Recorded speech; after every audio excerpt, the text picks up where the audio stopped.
Hello বন্ধুরা, good evening. তোমরা সবাই কেমন আছো? আশা করি ভালো আছো, আমরাও ভালো আছি। আগের ভিডিওতে তো তোমাদেরকে জানিয়েছি যে আমাদের গিয়াতি গত হয়েছে, তো তারই আজকে ঘাট কাজ। তো সেই কারণে এখানে ছেলেকে নিয়ে চলে এসেছি সেলুনে চুল কাটাতে। তোমাদের দাদা বাড়িতে থাকলে তোমাদের দাদাই নিয়ে আসে, ওর কাজের চাপ পড়ে গেছিলো, সেজন্য আমাকে নিয়ে আসতে হলো। যাই হোক, তারপর ছেলেকে বাড়িতে নিয়ে এসে স্নান করিয়ে নিলাম, আর আমিও স্নান করে নিয়েছি। তারপরে দেখো এখানে দুজনা ওকে রুটি দিলাম আর হরলিক্স বিস্কুট দিয়েছিলাম, সেটাই দুজনে ভাগ করে খেয়ে নিলাম।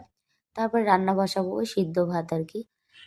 আর এদিকে সকালবেলা প্রচুর কাচাকুচি করেছি, এমনকি শুধু আজকে না, দুদিন আগে থেকেই কাচাকুচি স্টার্ট করেছি। তো একার সংসার বুঝতেই পারছো, পারবো না অত কাচাকুচি করতে গেলে শরীরের উপর প্রেশার পড়ে, তাই না? তবে দেখো ঘরের পিছনেও কত জামা কাপড় না, সরি, মশারি আর ওই পা মোছা পাপোশ এগুলো ধুয়ে দিয়েছিলাম। আর এখানে বড় ঘরের বিছানার উপরে সমস্ত জামা কাপড় কেচে ধুয়ে রেখে দিয়েছি, পরে শান্তির জল ছিটিয়ে নেবো।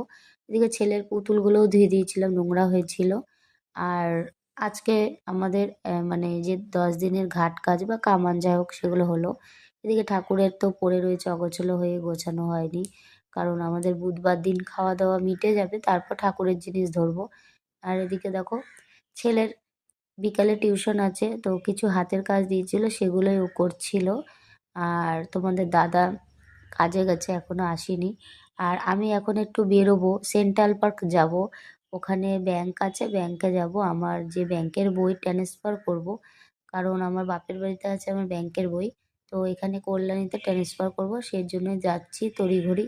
আর যাব দেখো, তাও শান্তি নেই, ঘরের সমস্ত কাজ সেরে আবার কাজ একটা না একটা বেঁধে থাকে। দেখতেই পেলে বিছানার উপরে গামছা, ওরা এরকমই করে যতই আমি গুছিয়ে রাখার চেষ্টা করি না কেন ঘরদোর। আর আজকে ঘরটা একটু অগোছালো, তার কারণ যেহেতু অসুচের জামা কাপড় কাচাকুচি করেছি, কিছুই পাতা হয়নি সেজন্য। তারপরে এই দেখো, এটা হলো সেন্ট্রাল পার্ক, ঠিক যেখানটা সেন্ট্রাল পার্ক, এটা সেটা সেই জায়গা। এই সেন্ট্রাল পার্কে ওই ব্যাংক, সেই ব্যাংকে যাচ্ছিলাম রাস্তা দিয়ে। তো পাশের পার্কেই দেখলাম, যেহেতু এখন চকলেট ডে, প্রপোজ ডে, কত রকম ডে আছে না, তো দেখো কত কাপলরা এখানে টাইম কাটাচ্ছে, তো সেটাই দেখছিলাম। দেখে আর কি করব, যাক ওরা এনজয় করুক, এটাই অনেক ভালো লাগলো দেখে। তারপরে বাড়িতে আসলাম, এসে মাথাটা খুব ধরেছে, একটু কড়া করে চা আর বিস্কুট নিয়ে